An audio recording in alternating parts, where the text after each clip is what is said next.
Welcome to Almost Here, Round the Corner Future Technology podcasts with Richard Jacobs. Future technologies poised to transform our lives for better or worse are the focus of this podcast. Almost Here means these technologies are now here and starting to be used, or just around the corner, from Bitcoin to artificial intelligence, 3D printing, blockchain, virtual reality, and more. Hello, everyone, and welcome to Future Tech Podcast. I'm your host, Juliette Lamar, and joining us today is Jason Yanowitz. He is the co-founder at BlockWorks Group. Welcome, Jason. Juliette, thanks for having me. Absolutely. So why don't you go ahead and kick us off with a little overview about BlockWorks Group? Of course.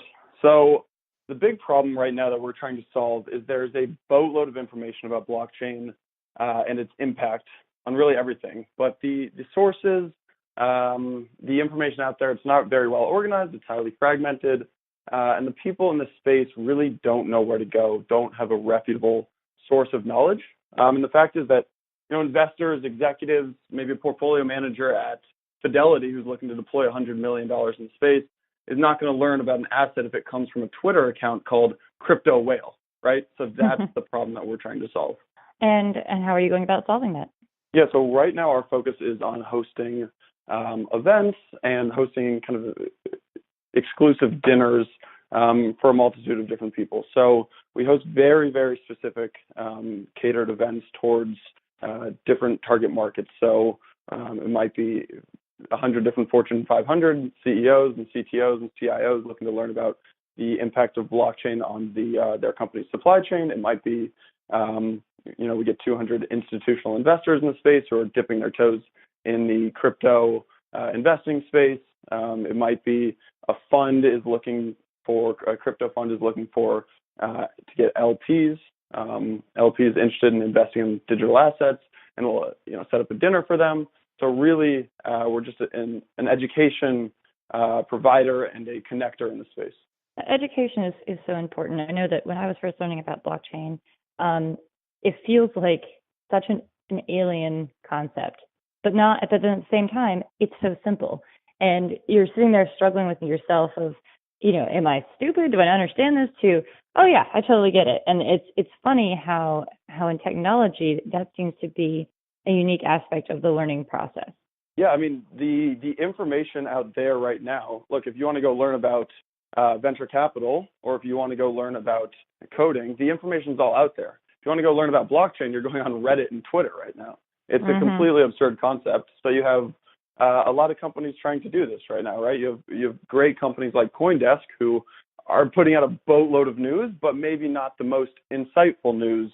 And so what we're trying to do is put out really insightful news. We're building out an entire content platform. And then we're trying to put on events and dinners that, rather than having 5,000 people file into a room, or rather than getting 50 different ICOs pitching their products, we're trying to host these events and these dinners and launching this content it's actually really valuable for people.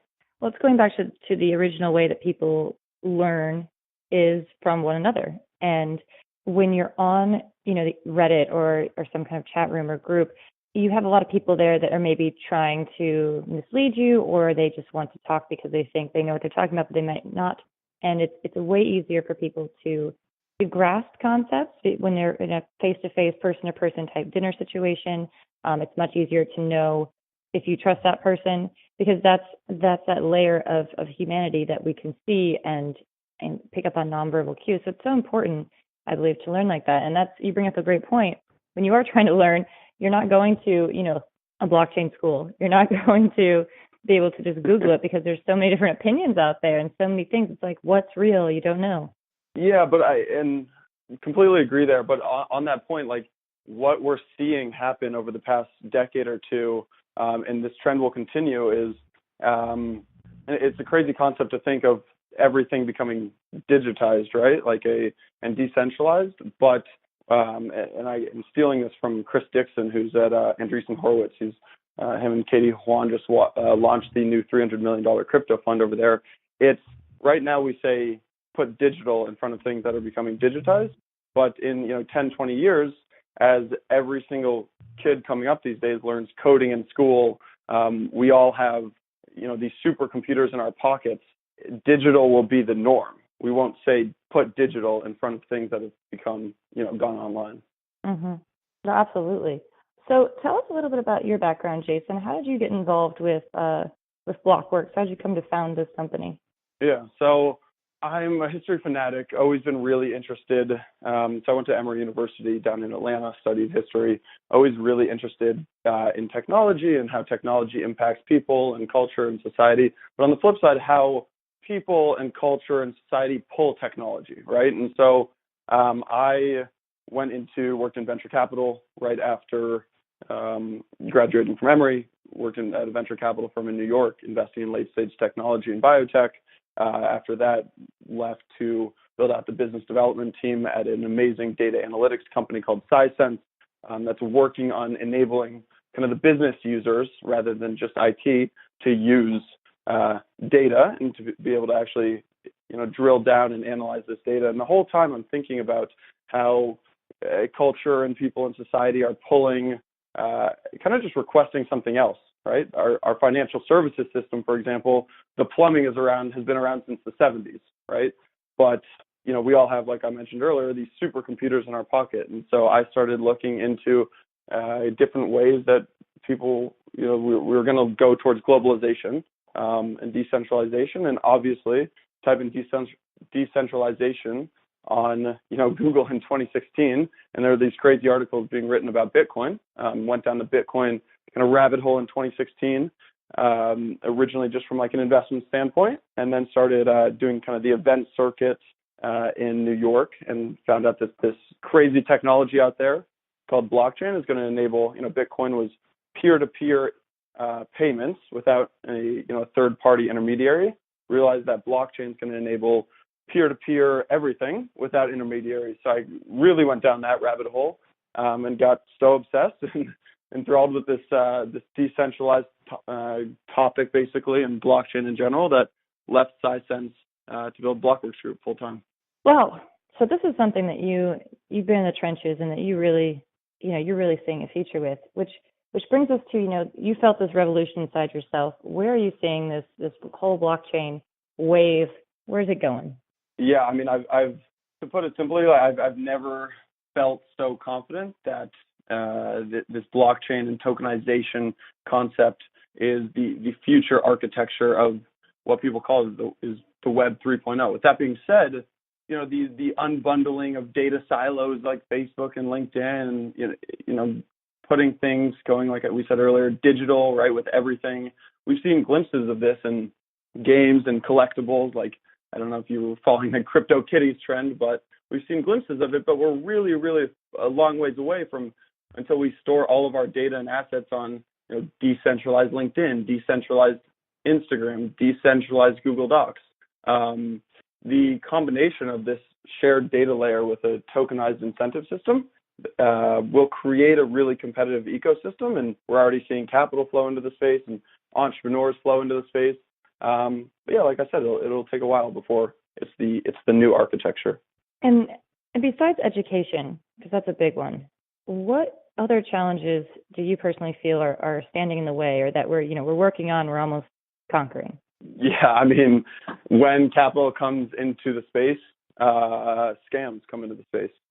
We originally launched BlockWorks Group, my partner Michael and I, because every single event we were going to had turned into this ICO pitch fest where a random company from Malta was paying the event organizers $20,000, getting up and pitching a room of investors their ICO. And because everyone, this FOMO, the FOMO is real, right, in blockchain and crypto, and especially in 2017, no one wanted to sit on the sidelines, so they're throwing absurd amounts of money at these random ICOs. And even we still see, not saying EOS is not legitimate, I definitely believe in what they're doing, but they just raised $4 billion, which is completely absurd.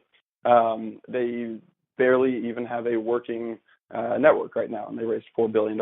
And so the biggest challenge is separating the fact from the fiction in the blockchain space, and that's what we're doing.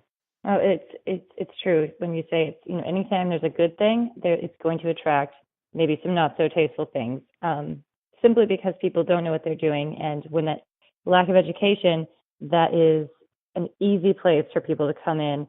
And even if they're not trying necessarily to do something malicious, they're not going to think their ideas through as much because it's not being regulated or policed in such a way where they have to be responsible. So whether it's intentional or not, these things are popping up, unfortunately, everywhere. Exactly. But I mean, we are seeing for the first time ever regulation coming into the space, and it's, beyond needed, right? The SEC has taken you think of the SEC as being pretty old school, and they are, but they're taking I wouldn't call it an innovative approach necessarily, but a modern approach, which is the other week they came out with a statement on Ethereum and Bitcoin, talking about utility tokens versus security tokens. And so it's language like this that will enable the space to become real, for lack of a better word. And that's what's missing is the reality portion. I think that's also why a lot of people are holding back, because they think, well, this isn't real. And it's because of these roadblocks. And I think a lot of people don't necessarily want it to be real because change is scary. What are you feeling about pushback in that regard?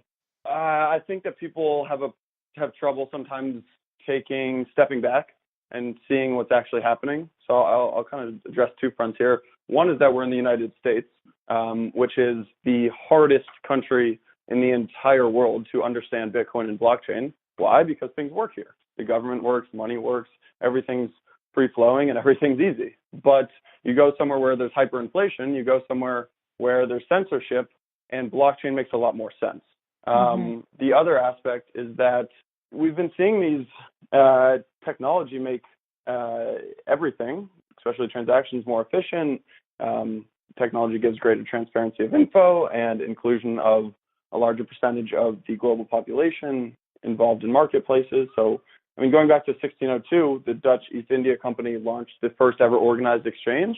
And since then, technology, like I said, has made things more efficient, greater transparency, larger inclusion of the entire world. The misperception, though, is that technology doesn't cause this change. The change happens because society and culture and user behaviors demands it. So the world has become globalized, but the financial system has plumbing in place from the 1970s. The stock market is closed more hours than it's open, and it's 2018. Yeah, that's a really good point. Yeah, it's kind of ludicrous that we have these supercomputers, these iPhones, and these in our pockets. But if I want to trade my shares of Apple on a Saturday, at 2 p.m., the market's closed, and I have to wait until Monday. So, this is not going to completely change the world, in my belief. It's just making things more efficient, more globalized, greater transparency. Absolutely. And this is bringing us to, we were talking before about the value chain. Yeah, of course. So, I mean, throughout this, there's this thesis that we at BlockWorks Group really believe in, and it's first articulated by Joel Monegro, who used to be an analyst at Union Square Ventures. He now left Union Square Ventures to launch Placeholder VC with Chris Dixon, who wrote probably the best book on crypto investing so far. And it's basically just the idea that information technology, we've continuously seen a trend towards open platforms and open architecture, and that what is happening is, if we think about today's internet stack in terms of how value is distributed, it's composed of these thin protocols, so value doesn't really accrue in the protocol, and these fat applications. That's what kind of his terms there. So what's actually happening is, in the age of blockchain, that'll flip. Value will accrue at the protocol layer rather than the application layer. Now, what in the world does that mean, right, was my first thought when I read that. All it means is that if you go online right now and you go to BlockWorks Group, our website, blockworksgroup.io, there's an HTTP in front of it. HTTP is a protocol one of the protocols upon which the internet is built on. Whoever made HTTP doesn't make any money. No value accrues at the protocol layer. The value accrues on the applications that are built on top of this protocol, like the Googles and the Amazons and the Netflixes and the Facebooks of the world. But what's happened is data has become really, really centralized and really siloed, basically. Like, if you think about the winners of the internet, Facebook, Amazon, Netflix, Google, all of their businesses are based on leveraging these closed and proprietary data sets. These companies amass massive data sets and then monetize by charging us, the users, directly and placing targeted ads and skimming fees off the top of transactions. But these business models don't work if the company doesn't control the data, and that's what's happening. So by replicating and storing user data across an open and decentralized network, which is made possible by blockchain, rather than individual apps on top of the protocol, that will kind of flip where the value is stored. So long-winded answer to that value question, but that's where we see things going here at BlockWorks Group. I mean, there's so many different directions it can go, and I love that you're really focusing down on the ones that are truly important to you. Being in this space and really creating something that is solving a lot of problems, what are some of the biggest lessons that you've learned throughout this process? I've learned a lot about how the current structure of the internet and the architecture is set up with SMTP and IP and HTTP. But no, beyond that, it's just that greed is really, really real, and that greed causes misinformation, and that it's our job to sift through this misinformation, because in order for this to actually take place and create a better world, which we believe that blockchain will make the world a better place, we need to help capital, because capital is needed to improve this technology. We need to help capital sift through the misinformation and basically give them access to people who are actually trying to change the world with this kind of decentralized blockchain concept that's going on right now. It's such a wonderful goal and betterment of the world, really. So with BlockWorks, going back to BlockWorks, what kind of events do you have coming up? How can people, stay in touch with you? And if they want to host an event, is that an option? So we don't white label our services. We've done it once before, but look, we throw events every 6 weeks in 2 different cities right now, New York and San Francisco. We're expanding to London soon. If you're in New York or San Francisco, we'd love to have you at an event. So our next New York event is on regulation and compliance in blockchain investing.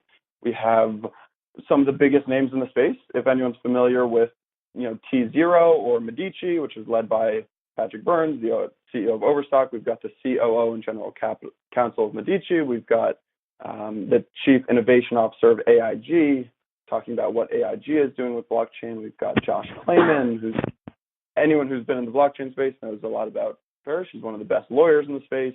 Got a couple of venture capital firms talking about tokenizing VCs, what in the world that actually means. In San Francisco, we've got an event on September 13th, focused on venture capital and kind of building decentralized applications. But rather than droning on, because I could for a while about these events, check us out at blockworksgroup.io. It's just BlockWorks with a WORKS group.io. Get in touch with us. We'd love to have you at an event, or if you're in the blockchain space or building something, we would love to have you speak or sponsor or your partner or get involved in some way.